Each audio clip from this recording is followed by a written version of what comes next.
We're shooting this about 2 months after the new year, when resolutions are probably falling apart. One of the bigger ones is weight loss. Sure. What does someone need to know about weight loss when they're trying to lose a few pounds or many pounds? Sure.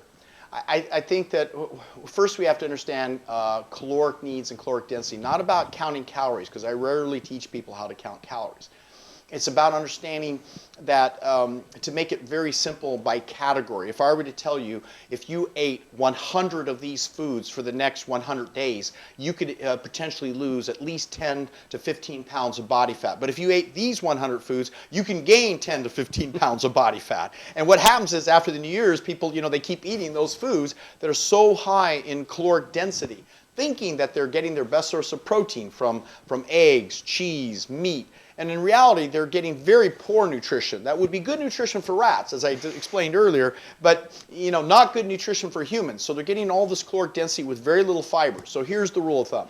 Select the 100 foods that are the highest in fiber, highest in water content, lowest in caloric density, but highest in nutrient density. So let's pay attention to what I just said. We can take, for example, a cup of mushrooms, and a cup of mushrooms barely has 20 calories, but it's nutrient dense. Dr. Furman states that just 3 mushrooms a day reduces the risk of cancer by as much as 30%. Well, my gosh, just taking a little bowl of mushrooms is going to help reduce your risk of cancer. That's beta-glucans. That's how the body stimulates and fights and it detects cancer and releases certain nutrients that have some very potent natural anti-cancer effects. So mushrooms, a cup of mushrooms every day. What about celery? Look at celery. It's got fiber, it's got water content, very little caloric density, but high nutrient density. It's green, chlorophyll, so you chew on that celery. Okay, sweet bell peppers, red bell peppers, green, red bell peppers. Why are they different colors? They have different bioflavonoids. They have different nutrient densities and concentrations. Here again, follows the rule. High in water content. Bite the sweet pepper, it's high in water, juicy. It's high in fiber. When you chew it long enough, there's just a little bit of stringy stuff left. That's the fiber. And it's high in nutrient density. It's got all that color. So we look at these foods, and cucumbers and cauliflower and broccoli and cabbage. I mean, we could easily come up with 100 foods that are basically in the vegetable category on up to the fruit category, which becomes the medium calorie foods. Still high in nutrient density, high in water content, but a little bit more calories. They taste sweet, sweeter than the vegetables. Nothing wrong with that. I'm not opposed to fruit and the sugar of fruit, so long as it's combined with a lot of other vegetables, as the base diet. And I'm not opposed to potatoes. Contrary to popular belief, eat as many potatoes as possible. When I'm trying to drop body fat, they fill you up, they're satisfying. Baked potatoes, mashed potatoes,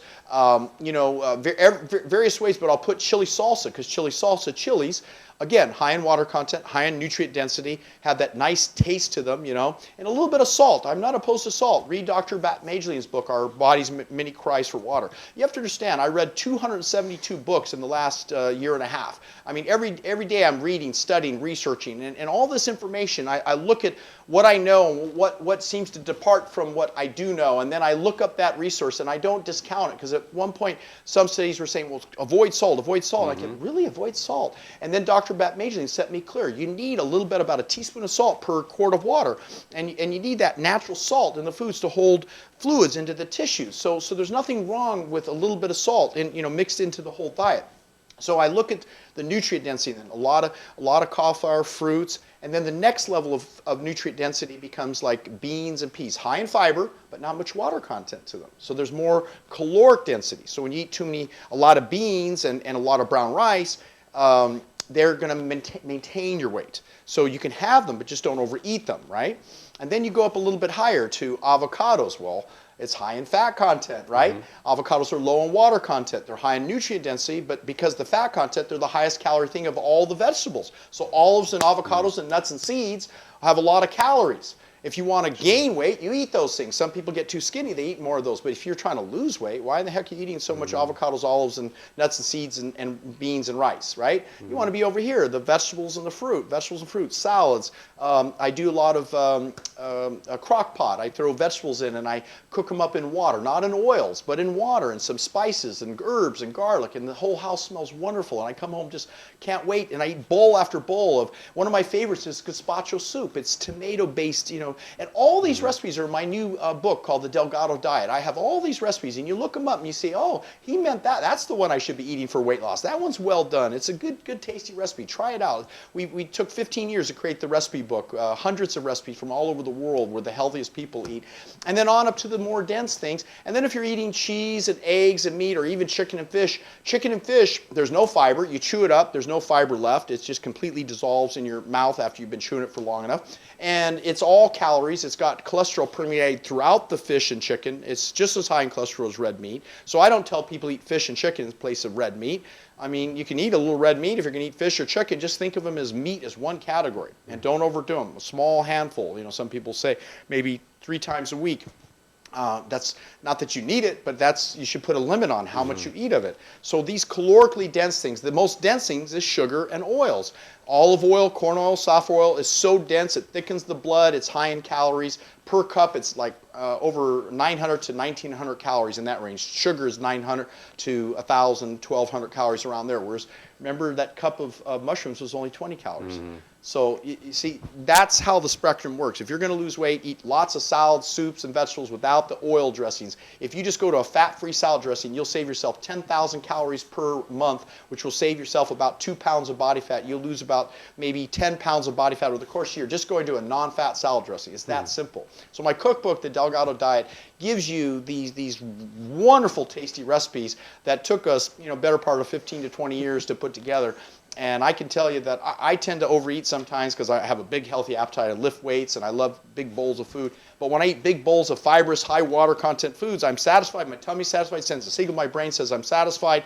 And I did a lecture called Scientific Methods of Fat Loss on our website. You take a look at it, watch it for 3 hours, and it gives you all the science of what I'm talking about. So weight loss is something I call fat loss. Weight loss is deceptive because bodybuilders can show you a six-pack after they take diuretics, and they'll die almost. There's been examples of bodybuilders dying from taking diuretics to drain all the water tissue out of their body. That's very risky and dangerous.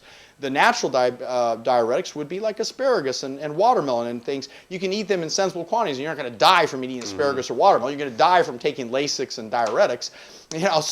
So I look at how do you get your body in shape. You exercise, you burn the calories for about an hour a day. You do an intense exercise, get your heart rate up, and mix it in with a trampoline so your lymphatics are stimulated, and eat all these fruits and vegetables, soups and salads with this tasty recipes of the Delgado diet. And you can't help but not drop 10, 20 pounds. I had a lady in last month, 21 days ago. She came in and she was overweight, she was fatigued, she was depressed, she just didn't know what to do next, and she just said things keep getting worse, her joints were achy. And I said, look, we're going to start from a basic program. We're going to optimize your hormones. We measured her levels with Dr. Goslin. We put her on a whole foods diet. I got her eating fruits, soup, salads, and vegetables from the Delgado diet. And then I gave her the eyes open hypnosis script. She said, all I got to do is read this 15 minutes a day, right? So I said yes, and she reads it, and it got into her unconscious mind with your eyes open. Because when you go into hypnosis, your eyes are closed, you're out, and you fall asleep, and it doesn't do any good. I mean, subliminal maybe, but not much evidence that helps. So with eyes open, she reads the script, and it gave her direction. So she'd go to a script about how am I going to have more energy today, or how am I going to select healthier foods today, or how am I going to have better mental clarity. So she would read the scripts she wanted to read. There's 21 scripts I give people, 15 to 21, depending on the person, what they want to do. And she said, she came back after 21 days. She said, I've lost 10 pounds.